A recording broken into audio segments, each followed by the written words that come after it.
नमस्कार दोस्तों, आप देख रहे हैं यूपी80। दोस्तों, ऑपरेशन सिंदूर भारत के लिए गौरव की बात है और यह देश की शक्ति और संप्रभुता का प्रतीक है। यह मिशन भारतीय सेना की क्षमता और हमारी कूटनीतिक दृढ़ता को दर्शाता है। लेकिन ऑपरेशन सिंदूर के सीज फायर की घोषणा अमेरिकी राष्ट्रपति डोनाल्ड ट्रंप द्वारा किया जाना स्वयं में कई सवाल उठ रहे हैं। यह बात एनसीपी शरद पवार गुट के महाराष्ट्र अल्पसंख्यक वर्ग के राष्ट्रीय अध्यक्ष शब्बीर विद्रोही ने बलिया के बिल्था रोड क्षेत्र का दौरा के दौरान यूपी80 से बात करते हुए कहा। शब्बीर विद्रोही ने कहा कि सीज फायर के पीछे यदि अमेरिका की कोई भूमिका है तो यह दर्शाता है कि भारत की सत्ता अमेरिका के इशारों पर काम कर रही है। उन्होंने आरोप लगाया कि ट्रंप ने यह साबित कर दिया है कि भारत में असल फैसला लेने वाले मोदी नहीं हैं, बल्कि अमेरिका जैसा चाहेगा वैसा यहाँ होगा। यह चिंताजनक स्थिति है। आप यह वीडियो देखिए। करते हैं और उसमें शामिल हुए सभी लोगों का अभिनंदन कहते हैं और इसलिए करते हैं कि यह हमारे भारत को लिए गौरव का और भारत की शक्ति के प्रदर्शन का एक छोटा सा नमूना है। हम भारतीय हैं, इसलिए भारत के हर पराक्रम का इस्तकबाल करते हैं, स्वागत करते हैं। मतलब यह है कि अब यह साबित हो जाता है कि हमारे देश के अंदर जो सत्ता चल रही है वो ट्रंप की कठपुतली है, क्योंकि जानते हैं कठपुतलियों का नाच बहुत खूब है, लेकिन वो उंगलियां तलाश करो जिसमें डोर है, क्योंकि उंगलियों से ही कठपुतलियां नाचती हैं।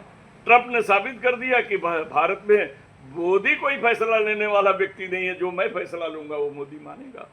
और यही बात उसने दिखाया, एक बार नहीं 10 बार। जब वो मन की बात करने आए उसके आधा घंटा में उसने सारी बातें बता दिया। विराम का सबसे पहले घोषणा आपके कहने के मुताबिक ही ट्रंप ने किया, बाद में हमारे विदेश सचिव और रक्षा मंत्रालय से इस तरह की बातें कही गई। तो साबित ये हो गया ना कि अब हम दूसरे के हाथ की कठपुतली हो गए। सिंदूर ऑपरेशन की सफलता के बारे में विदेशों में जो भेजा गया सांसदों की लिस्ट, उसमें आपकी सांसद सुप्रिया सुले भी शामिल है।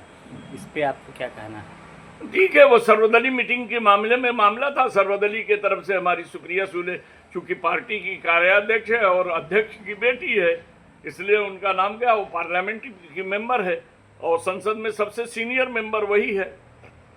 जो हमारे अभी जीत कर गए हैं लोकसभा में, सबसे सीनियर वही है। तो नाम जाने से कोई बात नहीं है, नाम गई तो हमको खुशी है कि हमारी पार्टी भी इस मामले में शामिल है।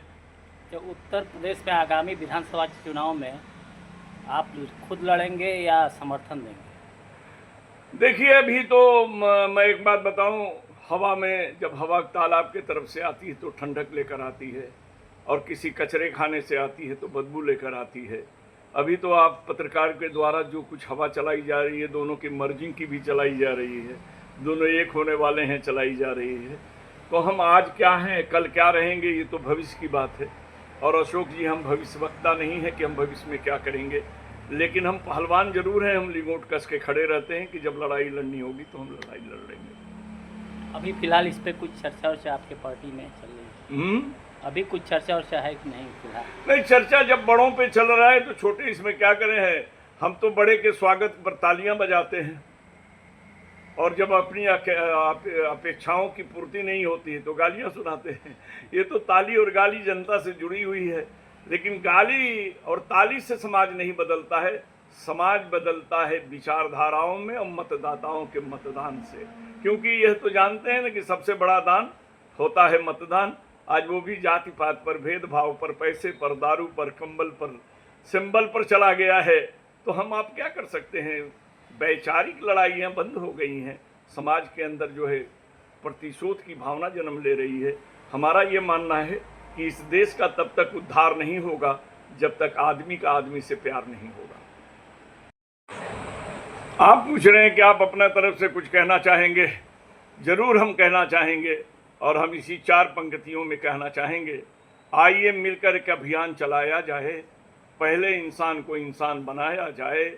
आग नफरत की लगी हर कोने भारत में, प्रेम के जल से चलो इसको बुझाया जाए। पहले इंसान को इंसान बनाया जाए। हर कोई अपने जेहन में महारत रखे, बंद दुनिया में नफरत की तजारत रखे। हिंदू, मुस्लिम, सिख, ईसाई, बौद्ध, जैन कोई हो, अपने सीने में बसाए हुए भारत रखे।